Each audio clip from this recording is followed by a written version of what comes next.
Welcome to In the Zone and Construction Executives Live, brought to you by U.S. Construction Zone, bringing you strategies for success with construction innovators and change makers, including In the Zone peer-nominated national award winners. Here's your host, Jeremy Owens.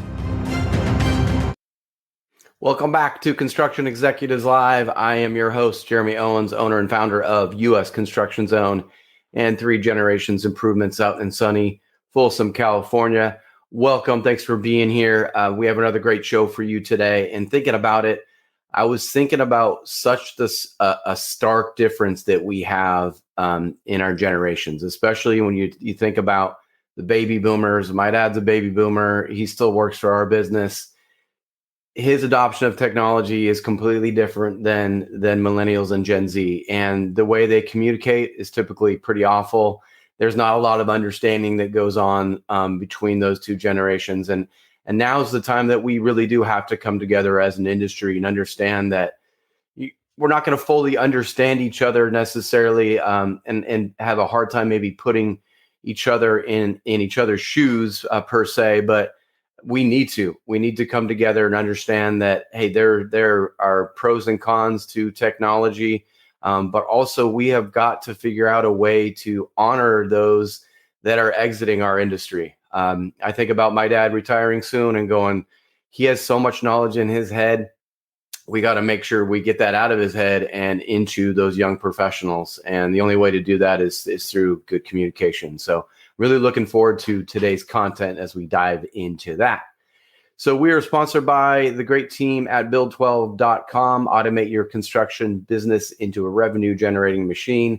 Check out build12.com. Ask for Les over there. Tell him I sent you there. He'll give you a free demo and kind of take a peek behind the curtains. I've been using it for a couple of years now and really enjoyed how it's creating efficiencies and automations in my business and helping me with my time. I really struggle with finding extra cracks of time, and Build 12 has really helped me with that.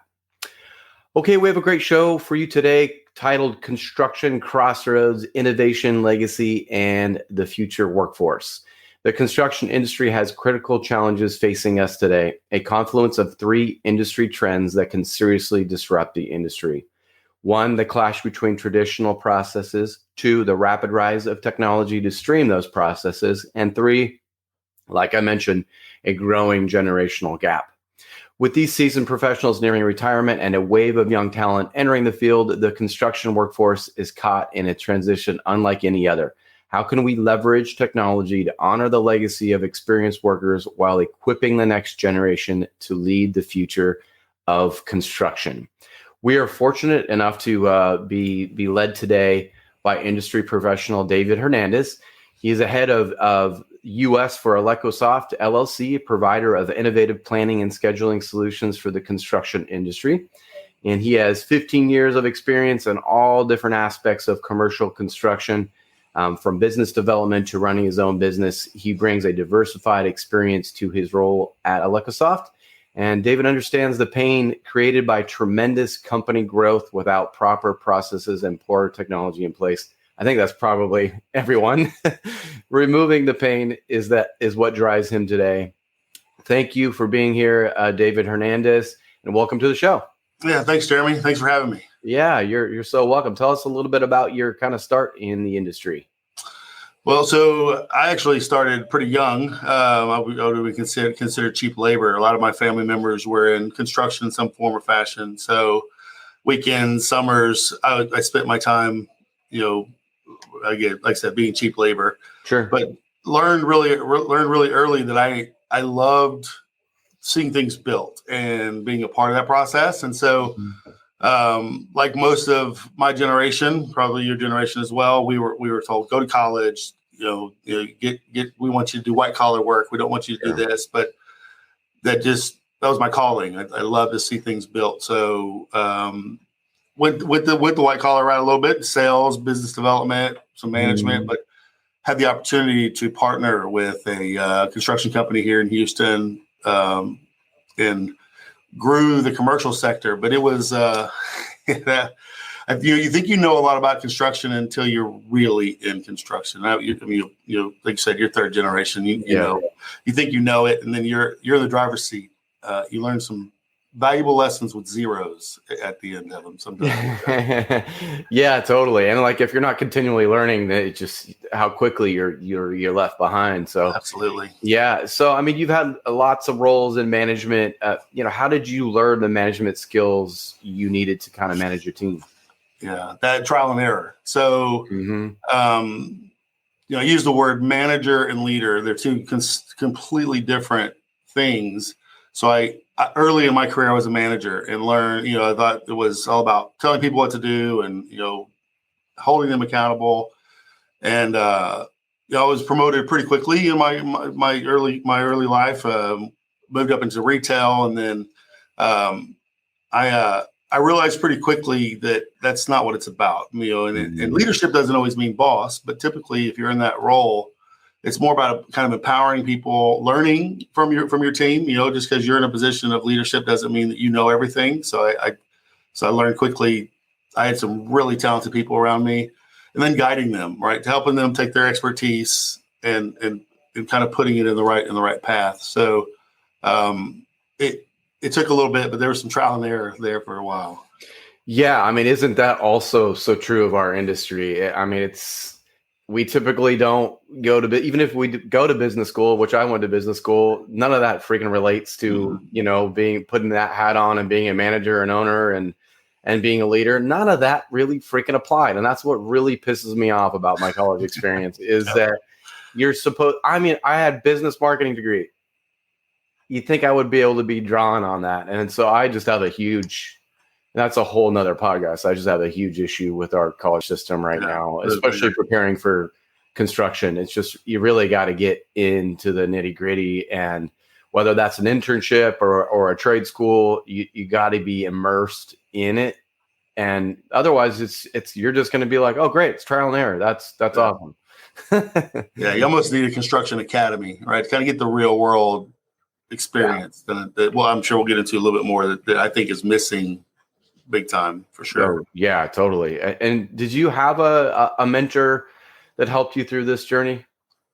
So I look back, actually I had quite a few actually. So early in the journey, the gentleman who actually helped me get promoted was one that actually pulled me aside and said, David, you're about to get fired. Like, nobody wants to work for you, and I was young. So I felt like I had to prove something. And people who were working for me that were much, much older.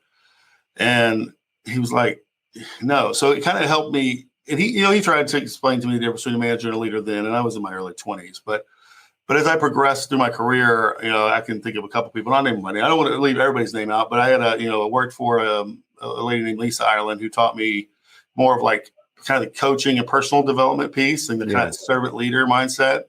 Another servant leader, Matt Windling, which he probably imparted more like intentionality and patience and kind of handle how to act that way in high pressure. And then I can't, give my current boss a little bit of kudos as well. Cause Jonathan Hunter, he challenges me in a way that is more like kind of that next level, that strategic thinking ahead from an executive perspective. Yeah. So each of those has kind of helped propel, each step in my career. So there's a lot that have probably imparted stuff in me that they didn't even realize it, that I'm not trying to leave their names out, but it's such a key ingredient to our success is that mentorship role. And I think many of us, I did it as well as a young person, and it is you kind of have your ego that kind of takes over and you think you can do it all yourself.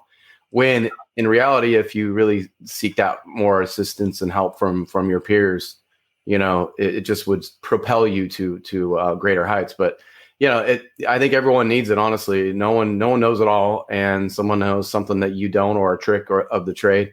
And we need more of those, especially as I said about our aging, workforce. Like we need those folks to impart wisdom on us real quick. Yeah, for sure. Yeah. I think there was somebody who told me a long time ago, if you're the smartest person in the room, find another room, right? Always learn and absorb. It doesn't matter who you're with. Like you should be able to learn something from those that are around you. So, yeah. Was there any other advice that you were given in your early career that you're still leaning on today? Yeah. So if any of my team members are watching this, they're probably are going to spit it out. It's control what you can control. It's probably my number one thing that I have to tell myself on a daily. It sounds so simple, right? But it is probably the toughest thing to do, especially when you're working collaboratively with people, if you're in a leadership role, because you don't have control over everything. So learning to let go of some external things that you can't really control, and also how you respond to some of those external challenges that you can control, right? Your attitude towards people, your behaviors, and how you manage and respond. This is probably the one thing that I try to do daily. And I have to remind myself every day. It's a process. Totally. All these things are such learned things. And also, if you guys have a question for David, you can try to put it in the chat. I'll try to take a look at those as we go through. But before we get into the technology side, I wanted to kind of touch on what I kind of opened with this generational divide that we have. How did we get here? What are you seeing in the field? You're in a different kind of aspect of construction than I am, especially being on the commercial side. I'm more on the remodeling side. So we'll probably see some different things, but what are you seeing there? So even since we've last talked, I've had some other conversations around this, and like construction has always been very hands-on. And so when I was kind of stepping back and looking at construction that, our parents were probably a part of, they started very early, very young, right? They were the wet behind the ears, greenie on a project that are now the legacy and the expertise that they bring is immeasurable. But I think some of it is the fear. I've talked to some of the retired, the fear of, I should have given more, but they were afraid that if they pass the information down, that they're not as valuable to a company. So I think they feel that maybe their experience is undervalued. So again, that comes back to people, and we'll talk, but and then young people can bring, like new people and young people either right out of college or new to a project, they can bring fresh ideas without the hands-on experience. And so sometimes it's like, you haven't paid your dues, so how are you going to tell me what to do? Right. I was at a conference in Austin 2 weeks ago, and it was funny because a couple of college professors were there. Well, they did a conversation at a college, and they asked a room full of construction management track, and they said, how many in here want to be a superintendent? And nobody, 90 students in the room, nobody raised their hand. Who wants to be a project manager? And all 90 hands go up, right? And it's understanding that value of what a superintendent brings to a project is, I think that's undervalued and understated in some aspects, that they are they're generally they're the general on the project, right? They're the ones that are driving everything. Right. Yes, PMs are important. I'm not trying to discount PMs, but somewhere along the way, there's been this disconnection of what that is. So I think it's important that some of the old school construction guys can kind of help push some of that education around the importance of what we need superintendents. We need up and coming.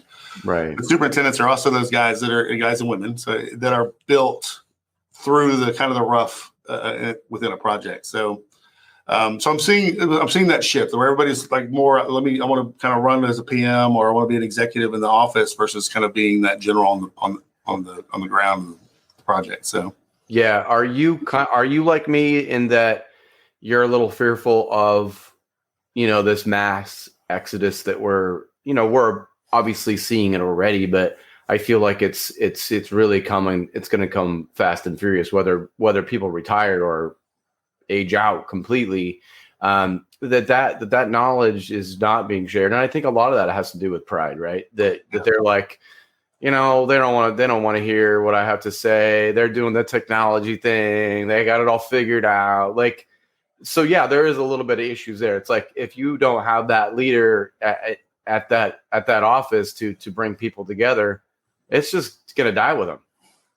Yeah, I think that. Yeah, and that's part of this bridging the gap, right? And I think what brought this conversation up with you and I was, I think technology could be a kind of a fix to that a little bit, but I do see a little bit of pride, but some of that could be mitigated through company initiatives where the construction company could offer so I know these guys have to build the project, so it's very difficult to say, okay, why don't y'all put on a clinic for a day or two, because that disrupts production. So it's this fine line. How do you put them in a position to teach, almost in a classroom setting, because they're really just learning day to day, but they're so bogged down with just stuff they have to do all day long. And, 60 to 70% of their stuff isn't building, right? It's admin and paperwork and reports and communication. And so I think that's got to be mitigated and corrected in the industry. Yeah. Are you seeing some adoption from some of those baby boomer folks in the field? I mean, I know that obviously we're painting with very broad brushes when we talk about technology, but, obviously most struggle with it a little bit in that it's not second nature to them. Learning new technology takes a lot more time. And that's where that implementation thing really comes into play. Because you see that, I'm sure you see it, where a company forces a technology down the throat of everybody, and the folks in the field are like, they're not even seeing what it does to help them. Right. And I think that you need to communicate, all right, this is what it's going to do. It's going to do this for our time. It's going to do this.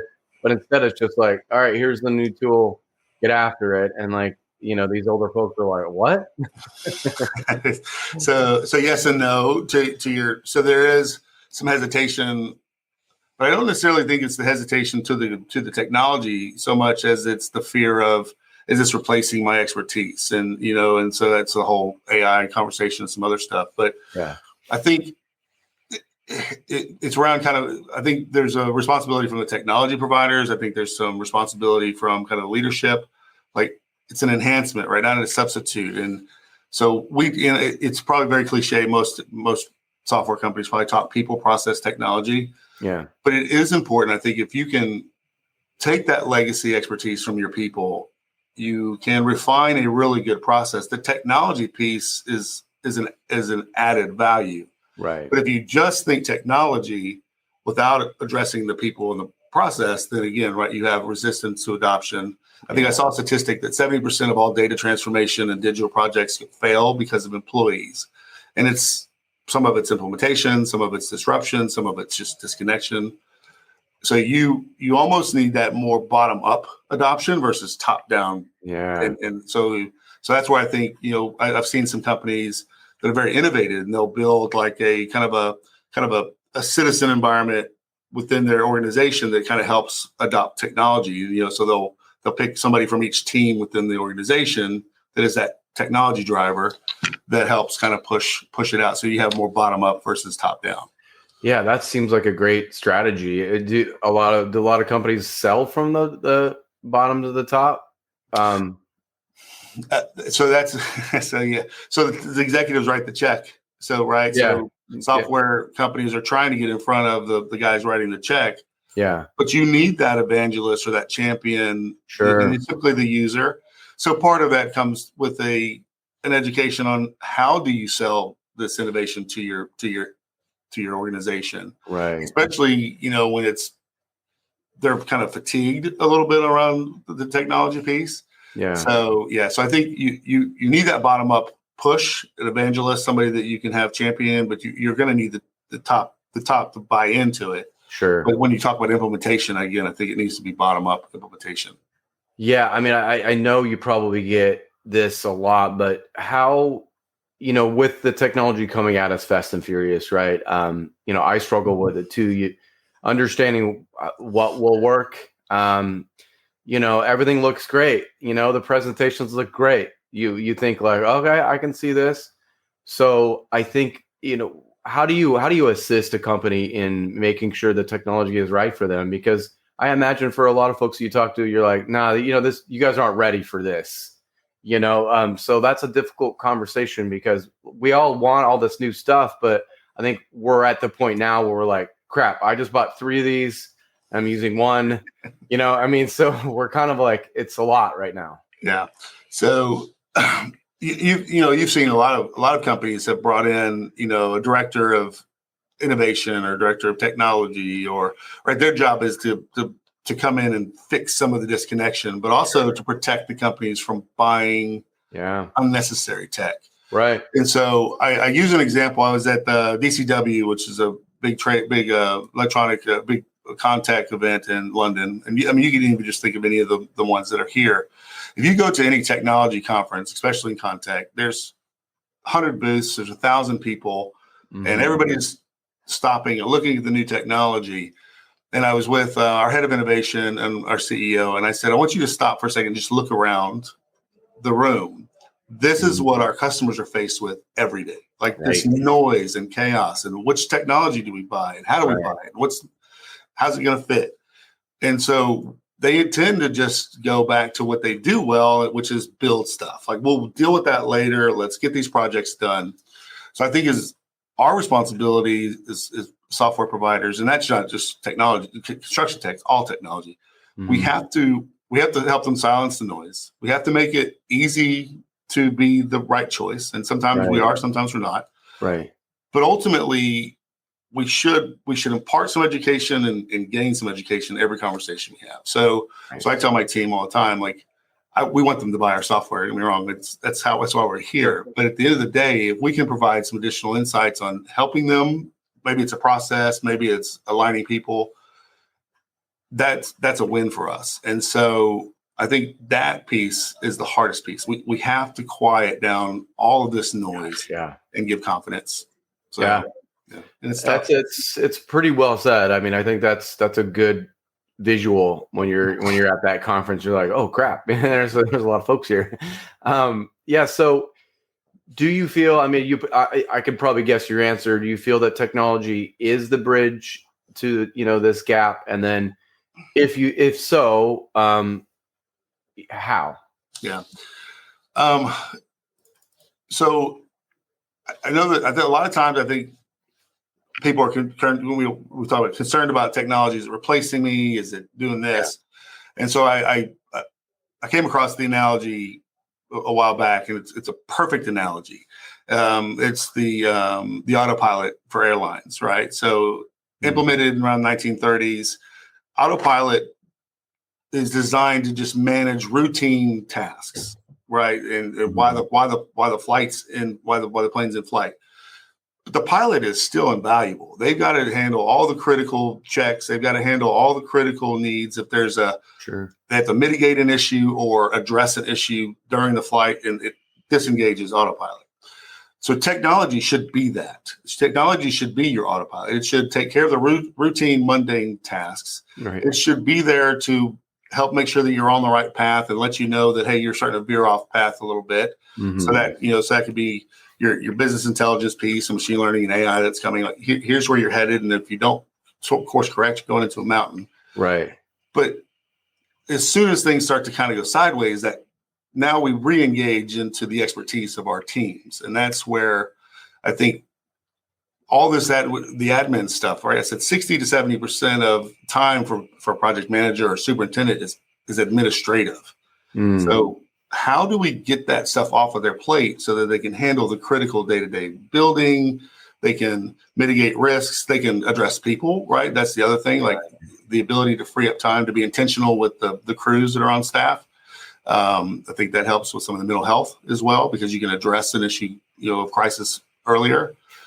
But if you're just constantly in this like kind of mode of chaos, right? It's like you're constantly just in crisis prevention. That's a lot of stress to carry all the time. Right. So we want to take some of that off of them. And I said, it's always easier to say it than to do it. Right. But that's, I think, where technology should be that gap. That's old and young. And I think that the younger generation is probably used to technology doing that for them. Right. So you don't want them to be so dependent on the technology that they're just like, okay, this should build this for me. Like, no, you still have to have some critical thinking. So that's where learning the expertise, legacy critical thinking, applying the new technology, I think that could be where you can really see some closure with the gap in age. Yeah, that makes a lot of sense. I mean, you could see, what role that leadership needs to play with this, right? So talk about maybe some of your experiences with, some good leadership that you've seen, like, crap, that is really working well for them, and then others that aren't. So I think So first and foremost, I think we have to get away from this mindset of you have to use a certain thing. And so, I mean, even softwares now are spec into projects. And some of that just whether lack of knowledge or whatever. But, I've shared this analogy with a couple conversations I've had with owners. Like, you're not going out to the job site and telling somebody that's using a DeWalt that they have to use Milwaukee or vice versa. Like, you're allowing them to use the tools, or they're using a skill saw and you don't say they have to use a hand saw. Right. So technology should be the same way. Like, don't dictate what softwares need to be done, right? It goes back to that people, process, technology. I'm not going to beat that to death. But if you have the right process in place, the technology piece, if it's following that process, should be agnostic, right? It's all about the data and the reporting.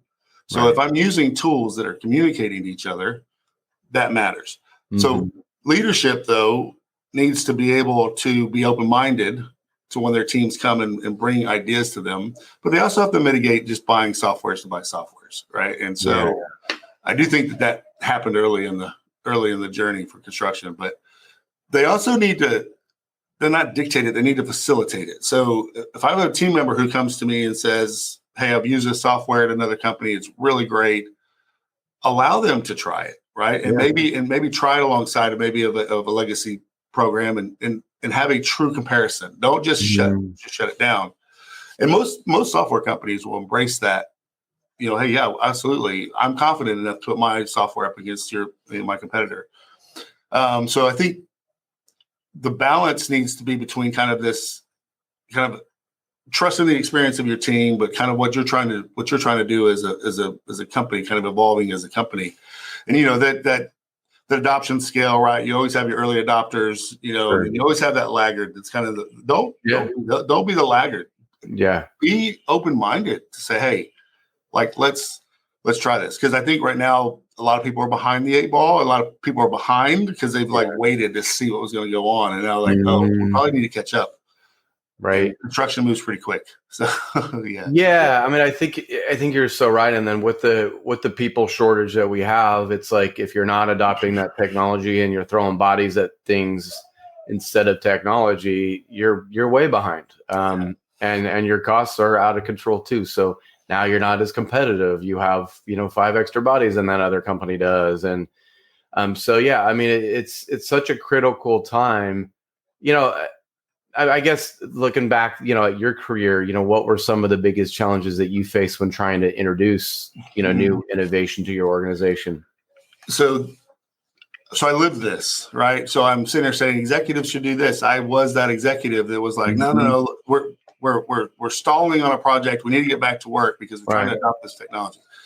So we tried to be, and we knew that we didn't have the right. So we grew really quickly, and so it got to the point where it was build the project or stop and let's do an implementation, and ultimately money flows from project delivery. So we just would stop the project, or we'd say, okay, we'll let the office handle it. We need the field to keep doing what they're doing. Well, the field is what's driving the technology, right? 80%, it was 92% of your workforce is in the field, 8% is in the office. So that was fine and well that the office learned it, but the field still wasn't. So our efficiencies and communication were still a problem. So my biggest failure was that we were so worried about this disruption, which I get it. You do not want to disrupt project delivery, but had we stopped and just said, okay, we're going to accept that we're going to take a day or 2 or 3, whatever it is, to get this right, that short-term disruption would have created a long-term gain for us and efficiencies. But what happened was we didn't disrupt and we kept moving forward. So our efficiencies weren't there because we were missing things like something simple as a owner shows up on a job site and says, hey, I thought we were going to do this, this, and this. Mm-hmm. There's no communication. The superintendent's not available. And one of the foremen say, okay, yeah, we'll do it. And that's a $50,000 change order. You know what I mean? Like that's a problem. And it happens. And so technology prevents that. Okay, that's great. We got to put that into our process, into the technology. Then it flags that that's a change request. It's not part of the original scope. So those things that I look back on now from this position, I'm like, that would have saved us so much money, so much time, so much heartache.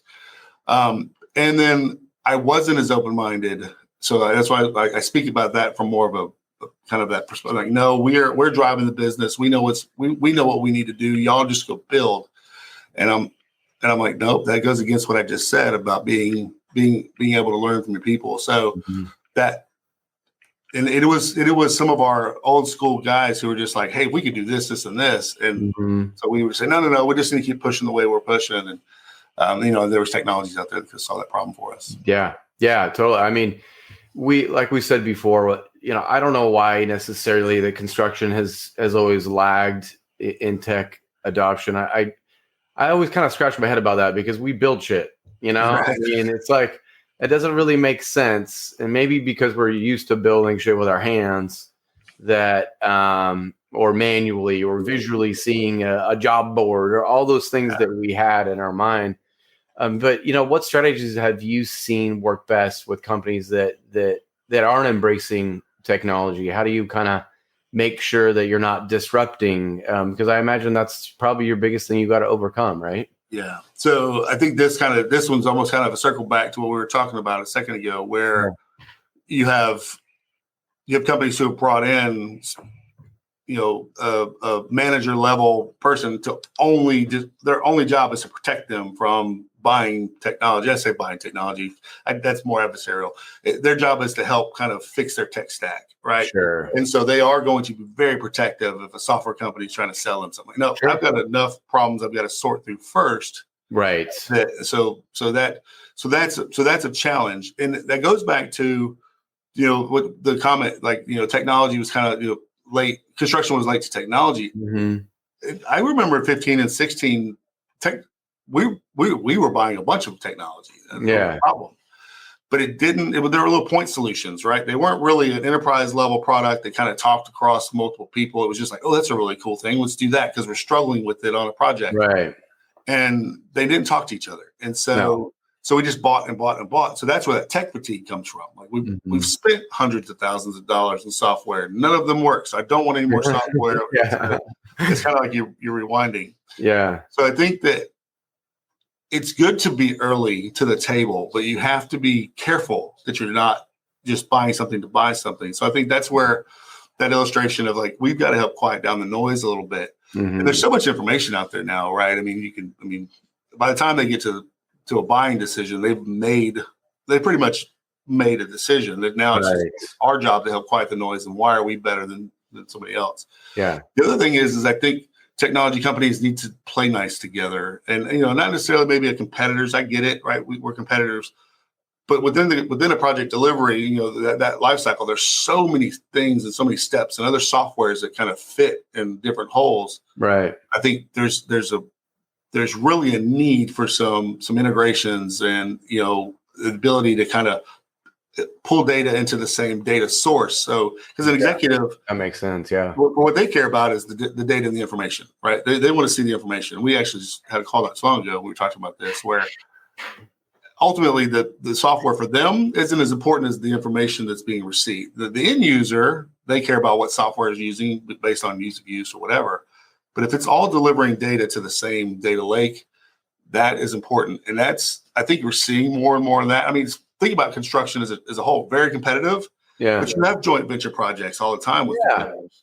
So why would we not embrace that same mindset within technology? So and there's so much more ways for that implementation to work now. The technology around the implementation is so much better now. So, it's like creating that win-win, right? Like, hey, it's not just about selling the software. It's about making sure they get what they want. Right. Because then you got maybe a potential lifelong customer. What other tech are you using? Let's see how we can make this work together. And maybe that's some custom work, but that is work that's going to really go a long ways with that company. And I think that'll help open up more opportunities because, like you said, right? I mean, it is a competitive market, and it's hard to get somebody to come to the table. But now, if you're having a conversation with a CIO about, hey, we're willing to talk to your drone company, or we're willing to talk to your ERP company, and let's see if there's a collaboration there. They're a little bit. That's like, oh, okay, that is more. I think able to get you to the table a little quicker. Yeah, as opposed to it just looking like more work. Right. Like, oh crap, Yeah. you know. How are we going to make this work? And I've got to do it internally, and that's cost. Yeah. I mean, beyond the technology, what other factors do you see playing a critical role in evolution of construction industry? You know, such as the workforce development, regulation changes, or sustainability. So, I mean, workforce development, that's new, right? That's never been a problem in construction ever, right? So that's a new one, right?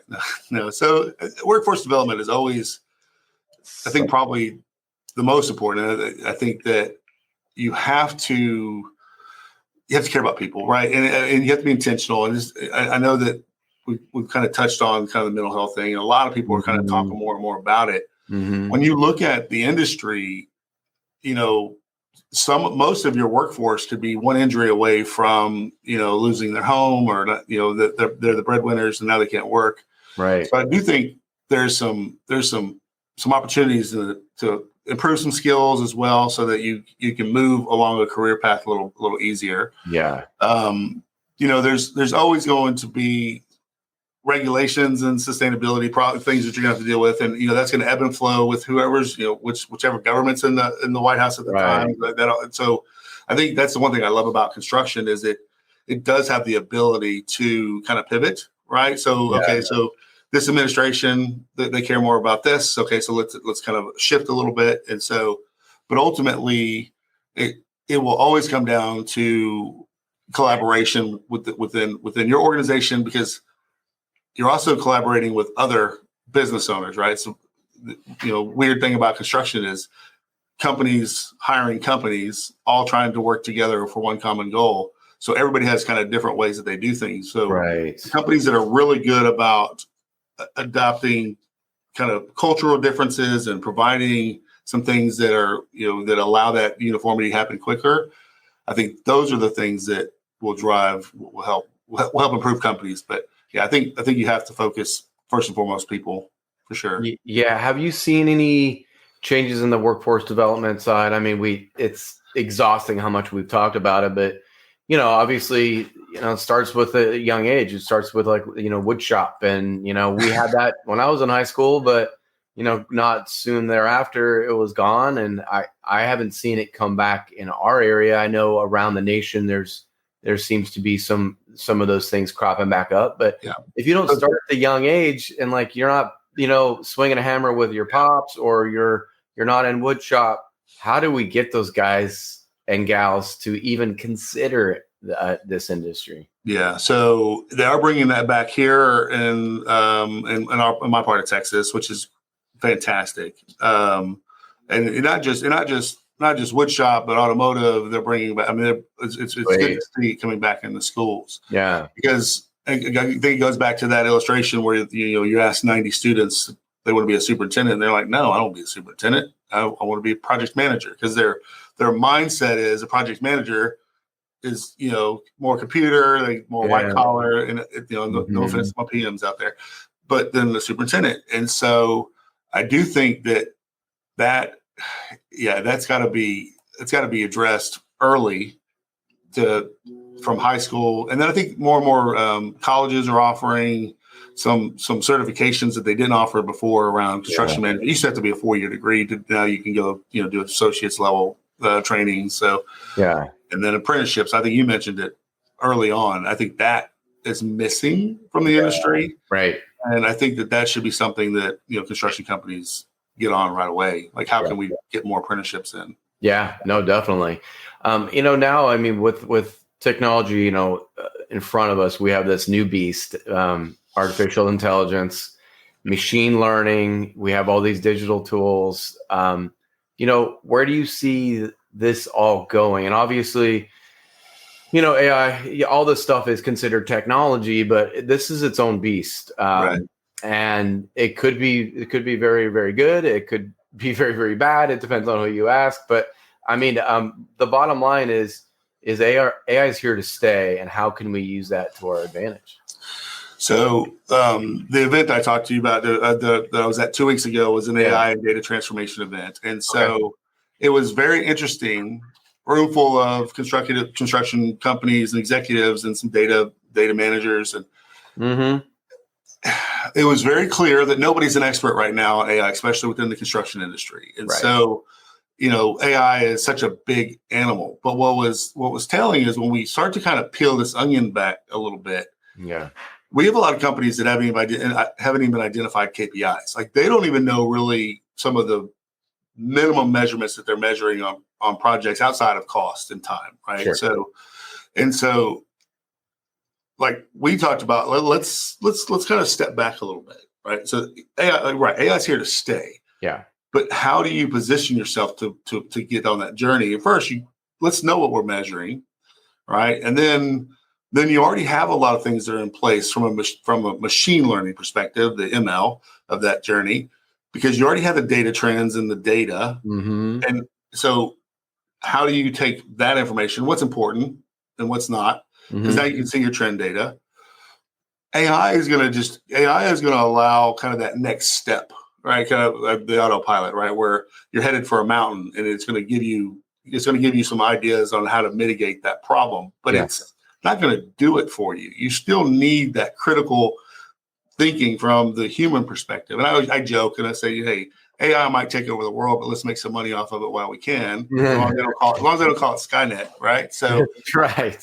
But it is important. But what I was sharing with the group that while I was there in Austin and others that were there speaking, we already have a lot in place that we could be taking advantage of from a machine learning perspective, the data, right? And that's why everybody's freaking out about the data transformation and we're disconnected. And that goes back to the more technologies play together, the easier that is. Yeah. And it was just very interesting to see kind of how people were addressing that journey. And I think people were afraid that AI is going to take their job, but I think construction just requires too much human interaction. Right. Things will be replaced. So there'll be some admin roles, like I said, some of this admin stuff that we can get off of people. Sure. All that does is elevate, right? I mean, we don't have operators anymore. They used to telephone operators, but doesn't mean that those people just vanished off the earth. They just elevated probably and moved to a new career path. Right. So yeah. So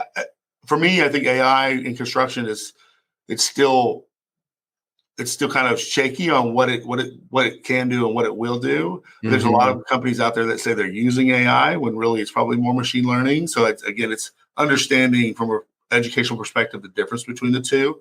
Right. And then what do I really want from AI? Right. And is it going to, if I'm already getting that from a high performing employee, I just need them to have the data, and then they can make those decisions on the road. So, yeah.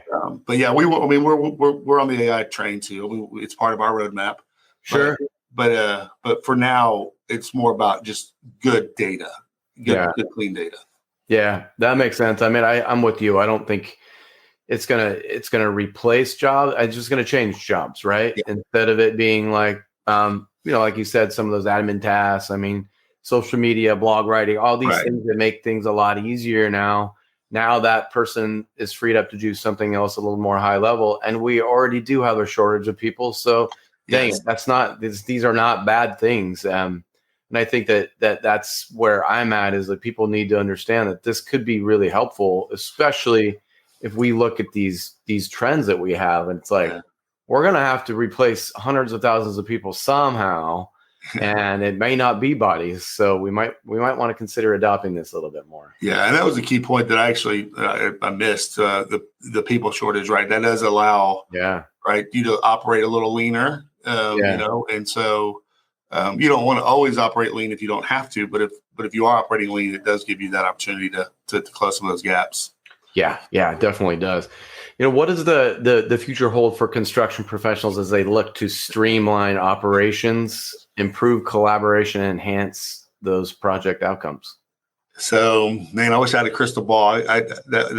So everything changes so quickly, right? And so I think for the future of construction, it's going to come down to data, right? I mean, that's that bottom line is we build things. We should always evaluate how we built it, and so the next one is better.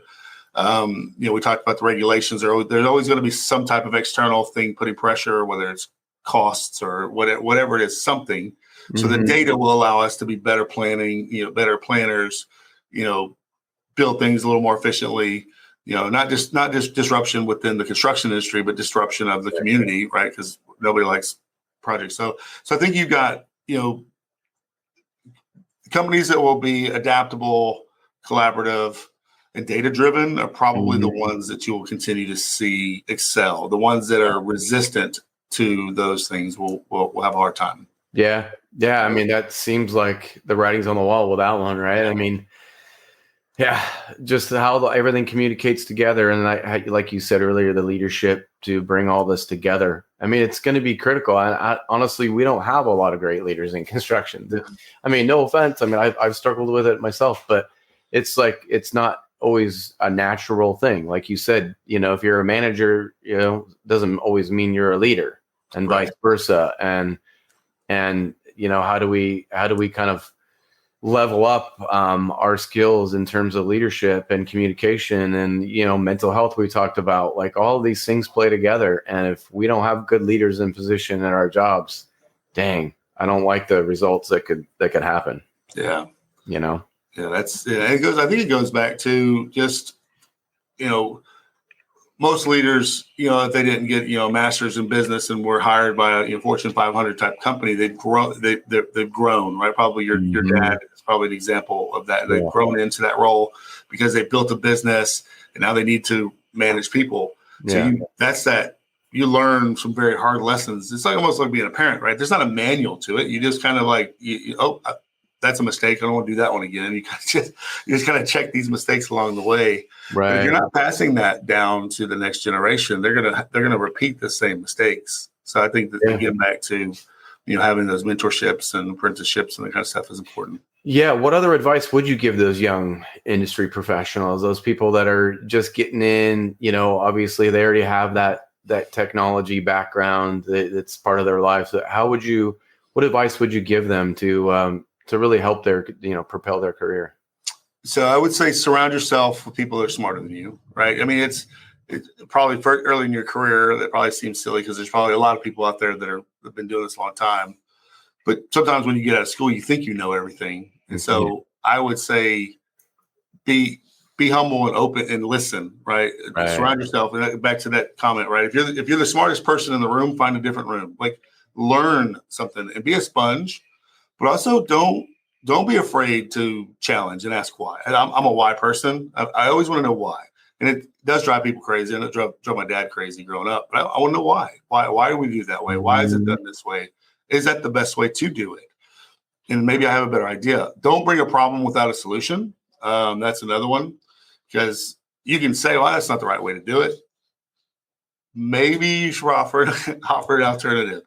So I think that just learn. And if somebody's pushing you away, just, try to lean on them as much as you can. Yeah, definitely. Especially try to be a sponge on that older generation to, get what you can from them. Also, like another crystal ball thing, what would you predict would be a defining characteristic of a successful business in the construction industry? Let's just say 10 years from now.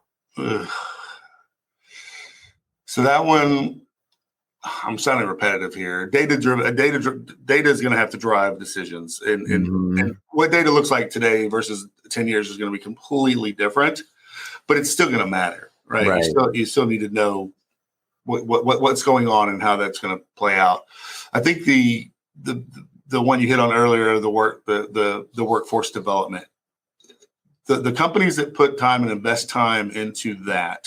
And I know we're getting close to time, but real quick example. So I spoke with the gentleman from Hoffman Construction, and Hoffman has put a lot of time and energy into kind of this like development. And so they'll bring a trailer on one of their long-term projects where people can collaborate and meet. And he kind of explained it like a man cave, kind of a bar without alcohol, like a man cave, right? Yeah.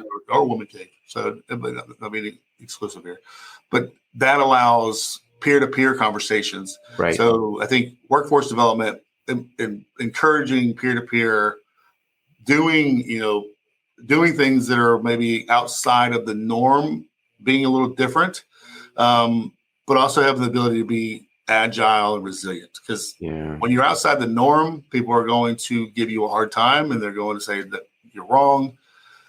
Like if you have a clear vision and a clear path, like stay on that and be that early adopter of things. So I think that those would be the things I would say. And that workforce development piece. I mean, I think everyone's waiting for the industry to solve these problems. The industry. I mean, like we have, hundreds of trade organizations.